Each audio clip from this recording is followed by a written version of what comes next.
Hello, everyone. Episode. I don't even know what we're on right now. I think we're like halfway done with account reviews, though, so that's good because I've been getting a lot of people asking me, when's your next account review or whatever that's open. I don't know, guys. There's just so many of these to get rid of, so. Not get rid of, to go through. I'm sorry. I didn't mean to get rid of. I'm sorry. Anyways, though, we have Jackli77 for today's account review. Started in February 2022, so this year, about 7 months since this was posted. Very, very nice. So we have, let's see, 26k attacks, 20,000 ships. I feel like that's really active. Now the thing is, or maybe I just played less. I'm going by my Iron Man stats, right? That's how I determine like how active a player is. I did like I think I did like 10,000 attacks in like 6 7 months, but I was like super casual about it. So I don't know. I think I want to say this guy's, I don't know, like 20,000 ships owned with 26,000 attacks. That feels off. It feels like you played a lot, but at the same time like you gacha a lot too, or something like that. Or maybe you even did. I don't even know. Let me see. I'm pretty sure you started 2022. You said it in your thingamabob right here. Yeah, you did. So I don't know. I think there's like these stats are weird, but hey, whatever works out, right? Right. So for dog space stuff, we have like the usual 125s that you see. I think everyone has. Oh, I can't even see the PR levels here. That's bad. We'll see it later though. But I think you got every ship available, including Masashi, hopefully.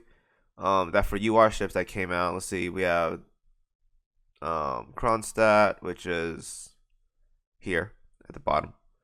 Vanguard, Shinano's rerun. Hopefully get Musashi as well too. Otherwise, I think you got pretty much everyone that's like pretty good right now. So you're in a good spot, except New Jersey. I'm pretty sure a lot of people starting from either this year or like late last year want New Jersey. She'll be back eventually, guys. Just give it a couple more months. All right. So everyone else though, we have a lot of 120s though. A lot of 120s. Interesting selection here. We have the farmable ships too. You guys know this guy's out here farming ships. We have Phoenix and Oklahoma and Nevada at 120. So farm god right here. Very, very interesting. So going down the list, we have a couple ships to work on. Next for 120, I don't think anyone's like super mandatory right now. Maybe Emden if you want to play KMS. I'm not sure what faction you want to play specifically, or if you just want to play whatever ships you want. Actually, having a Z20 at 120 is really unique as well too. That's rare. Usually you don't see that. But for other ships though, pretty much you have everything you need for 120s. I don't think anyone's like super mandatory right now that you need to bring to 120. You got pretty much everyone that's like pretty good there. Maybe Impero, and that's pretty much it. Or maybe Suzuki as well too, and with her sister Wakasuki from the previous event. Assuming you have those, if you have her, get her to 125 or 120 actually. 120 is fine to do World 14 with. In terms of Prince Edward, okay, we have the Z23. Everyone loves Z23, man. It's like the ship in the game. Everyone loves. Well, at least in the West, everyone loves Z23. So gold plate wise though, we're in like an okay spot. I think you could get a bit more, but you can't really determine like when you get those gold plates, so you just gotta run with it. Keeping the universals on hand is nice. 1453, very cool. One wyvern, we're getting there on the PR stuff. Eventually. Steam catapults, we're looking there. Just make more plus 13s and you're good to go. Once hockey reuse done, definitely need that fourth one for sure. Everything else though, 3 black shells, very nice. A lot of sea hornets, very nice. Washing machines, you could get a bit more, but I think you're in a good spot. This is plus 0 though. I think that might be for EX. You don't need that for EX. You don't need Juno for EX by all means, unless you're playing like auto maybe, but now you're good, bro. You don't need it. Bidders are working on that. 4 more and you get to go. But that's gonna be a while though. But 4 more though. Bidders. Reuse days. You may need more reuse days unless you made junkers. I'm not sure if you did though. We'll see. Actually, no, you're good. You made junkers. You're fine. But having like 1 or 2 reuse days helps out a lot though, because you can adjust for torpedo bombing order. So if you want to play that way, you can make one. Actually, no, you already have a second one. But you got plus 10 maybe. But having junkers is nice though. Everything else though, 3 white shells, we're looking good. There is one auxiliary. So here's the thing. Actually, no, you already have it. All right, so here's the thing. So this auxiliary, I'll answer this question. I'll answer this later on. Actually, I'll do it later. But you'll see what I mean when I talk about that auxiliary in a bit. Champagne gun, we have 2 of those. Everything else, right? So the next thing should be working on is baguette guns. You don't have any as of right now, I don't think, but I would definitely start poking at Iris D1 to get those baguette guns because it's gonna be very, very good. It's like one of the best in slots for New Jersey when she comes out. So extra 5 firepower, very nice.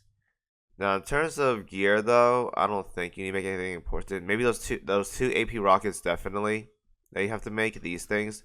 These are pretty much the best bossing fighters as of right now for light and medium. So highly recommend making both of these. Plus 10 them immediately, and you probably got plus 13 them because we have a lot of bosses that have medium armor nowadays. So immediately plus 13 these. These are the best planes for dealing with medium armor bosses by far. Better than torpedo bombers even. So those are very, very good. PR1, working on it. We're pretty much like halfway done or more than that. So you're good to go there. PR2. We're getting there. FDG is the work done. You pretty much have all the mandatory ones minus Kitakazi. Well, Azuma, you don't really need her, but nice to have though. But everyone else though, you have Georgia and FDG, so you're good to go there. PR3, Drake's about halfway done. Cheshire is almost done. Looking good there. PR4, hopefully you're working on this season because this is the most important season, like I said to everyone. Very, very important season for when you get to endgame. Very, very important. In PR5, I'll worry about this probably seconds, but 4 is definitely the mandatory one. Now, as for OS content, this is interesting setup. So we have preloaded ships. We have a lot. All right, so here's the thing about torpedoes, right? Now, this setup does work because OS is like nowadays is a joke, right? But here's the thing. A lot of your damage is front loaded. So like Ayanami's going to torpedo right away. Jinsu's buffing up her damage. Sailus also has like a volley at like 10 something seconds probably, and then you have 2 preloaded aircraft carriers that are healing and doing damage and stuff, right? So the problem with this setup is that it doesn't have any like post damage. Like after 20 seconds, if you don't clear a wave, which shouldn't be that hard because OS is very easy, you're gonna run out of damage. So when you get to the thicker mobs like the Siren nodes or whatever, like strongholds and some of the bigger beefier nodes in the game, like mini boss nodes and like the regular OS maps, you're gonna lack damage there. Now personally, you're probably blowing through everything away just from pure levels alone because 125 is like a really big damage increase against like most OS things nowadays. So I would have like 1 strong gunboat in here or some kind of like large cruiser just to get damage out. You could probably drop out Udachi for someone use like this damage. Like you have Drake, Kronstadt even. Those are good options to throw in here just to have like extra layer of damage post like 20 seconds, assuming the fights last that long. Otherwise though, this setup is fine. The second setup here, definitely I would drop out Independence for like Enterprise. I think this damage is fine, but personally I think you are better off putting Enterprise in. She's still a very good ship. I'm not sure if you have her leveled up though, but she's still a good ship regardless. I don't think the buffs are that worth it. Or if you want to kick out someone, kick out Arc Royal even if you want to keep Independence in. But I would definitely put Enterprise in if you have her ready. I'm not sure if you have her. Everyone should have her. I don't see her right now. Okay, hold up. No, she's here. She's there. Okay.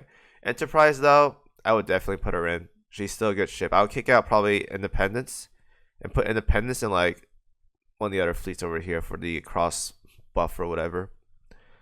I will kick out Swiftsure probably. Get Sirius in for buffs. The BB setup. Yeah, you don't have Ulrich, so that's a pain. Now that bossing setup is fine actually. If you do have Plymouth, eventually drop Rune Moose out. Or not Rune Moose, Rune out for Plymouth. Also put Helena in the middle. Don't put her in the back line. She's not that tanky. Even though she's 125, she's light armor versus Rune here, who has medium armor. So put Helena in the middle. You want her to last longer anyways. And the fourth fleet, I assume this is just like the regular fleet that you need. I would definitely put more IJN stuff in here to maximize Nagato's buff. Having like these random ship girls here that are not IGN is kind of counterintuitive to what Nagato does, especially because your Nagato's only buffing up the bunny rabbit girls, so only these two benefit from this, which is fine. But you still want to have like Vanguard get some out of it too. Like just add more IGN stuff. Like this is why I said Ozma is like really good because she goes along well with Nagato. I guess you could put like if you have Kazugumo, I think her rerun comes out soon, so you can put her there as well too. Those are good options. And then we're down to 13-4. That's anti-air world. You probably struggle a little bit there if you don't have anti-air ship, but I saw Swiftsure. I think you have San Diego as well too. You'll be fine. Just whenever you want to get around to it, do it.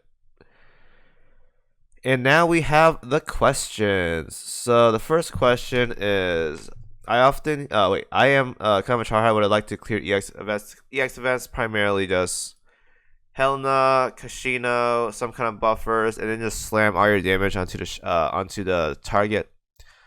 A lot of good bosters are like New Jersey, Musashi if you have her, Shinano, Hakuryu, assuming they're maxed out. Pretty much any big battleships or big carriers can do a lot of damage. Arc Royal, Enterprise are good options as well too for just big nukers, because nowadays you gotta probably do 2 rotations. And with current gear stuff, you can definitely knock it out in 2 rotations, which is about 40 seconds. The Vanguard stuff is just dodging. You gotta learn patterns.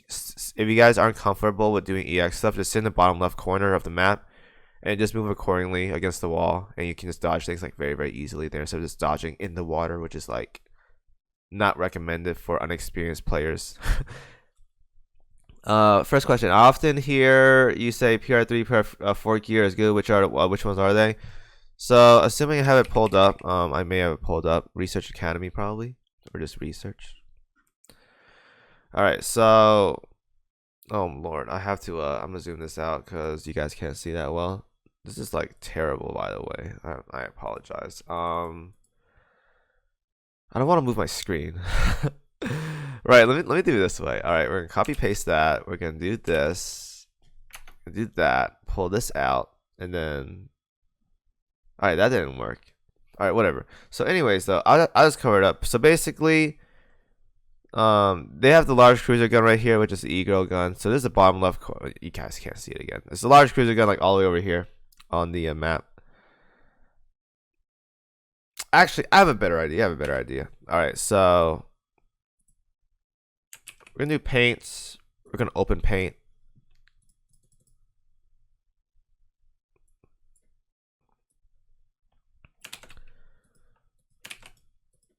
And we are going to add window capture for paint.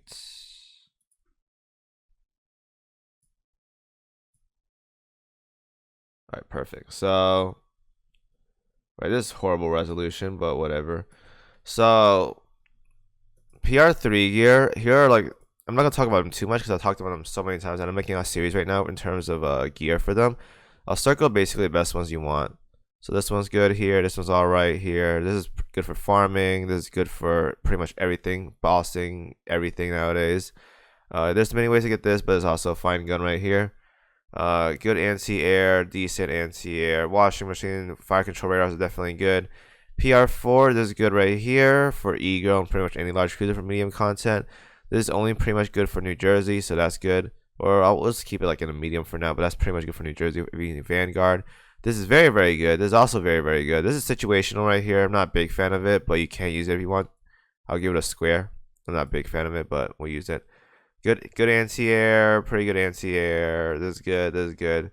Yeah, there's pretty much a lot of good gear in PR3 and PR4. So the ones I circled right here are the ones you want to look for. I'll make it a little bit bigger for you guys, but that's pretty much it. I've done reviews on them, I think, probably, but here's the TLDR. If you guys want like the good gear or whatever, there's like the TLDR when it comes to PR3 and PR4 gear. Right, so the next question is which fighters are best for anti-air, which ones are best for bombing? So in terms of fighter, oh man, here we go again. I'll just go look at your inventory because it's much better that way. Anyways, the AP rockets are best for medium light armor. I've said it before. Having at least 2 or 3 of these are very, very mandatory because they're just so good. So get those to plus 13 ASAP if you want to do medium light armor content for bossing for like Haku, Ryu, and Shinano. So good there. As for other, I think you said fighters, right? So if you guys can't use if you guys are doing heavy armor stuff like the Hermit fight, then Sea Hornets are your next best options here. These planes. So if you guys aren't doing medium and light armor bosses, you do like Hermit or something or a battleship boss, Sea Hornets are next best thing for damage. Now, when it comes to anti-air fighters, the best ones are obviously going to be Corsairs, which you have right here. So those are really good. If you guys don't have enough of those, Hellcats are fine as well too. And there's also if you want to get like extra meme with fighters, the Hellcats, or not Hellcats, the Messers are really good, but they do no damage. Also keep in mind Wyverns are also very good as well too, because those are torpedo bombers, but they also intercept planes. So having Wyverns and having Corsairs is just pretty much overkill when it comes to World 13 because you have 2 types of planes that can just intercept and just roll everything in the air. So that's very good. So Corsairs and Wyvern combo, very powerful in World 13. Third question and the final question is, I want to try Torpedo Frontline for fast mobbing OS. Which ships do you recommend that I have, but I also don't have? KimoCheese, definitely. Obviously she's a UR ship, but she'll come back eventually. That's also that's a thing you consider. Again, I'm not a big fan of like all out front loaded damage at the beginning because you're missing a lot. But Ayanami with her SSR augment, definitely very good. Kitakaze, or not Kitakaze, Shimakaze is really good. Naganami if you want to do that stuff too. But at this point, you're like pretty much overkill because mobs don't have that much health when it comes to OS stuff. They really blow up after like 1 torpedo, like really talk. So this is why I say you should have more like lined up damage rather than just stacking everything at the beginning, because if you have, let's say, 20-30,000 worth of damage in the first 2 seconds, but mobs have like 1,000 health and there's 3 waves of it, you split all your damage, which is like 30,000 worth of damage on the first wave, and then you have a second wave after, right? That's what I'm talking about. But if you want to do it this way though, I'd say wait for Shimakaze. I guess Naganami could work too, but you have more than enough preloaded damage, my man. You're good to go. Right, so that is the end of the questions. Thank you guys for watching as always. Hope you guys enjoyed the video. Any comments and stuff, you guys know where to put them. And as always, see you guys in the next video.